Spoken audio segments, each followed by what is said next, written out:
газовое оборудование, Є. готовил плита, газовая колонка, sana нарушение футболчиga, утечка футболчиga, şu an безопасность футболчиga дай хатчы var. Қидырса аяқчы.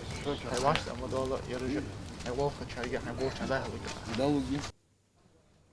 Основные причины несчастных случаев из-за использования газа в быту – это самовольная установка газового оборудования жителями, отсутствие либо неправильная установка дымоходов и вентиляционных каналов. На территории Республики Ингушетия, вот, допустим, в прошлом году было около 20 происшествий, 20 происшествий, где погибло около 40 человек.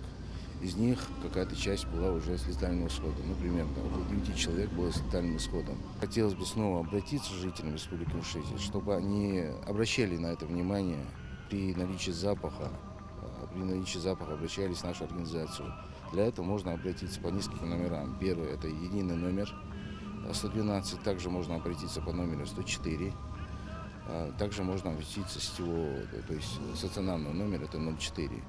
Все эти заявки, они в любом случае осматриваются, обслуживаются, вне зависимости от состояния, то есть вне зависимости от принадлежности этих сетей.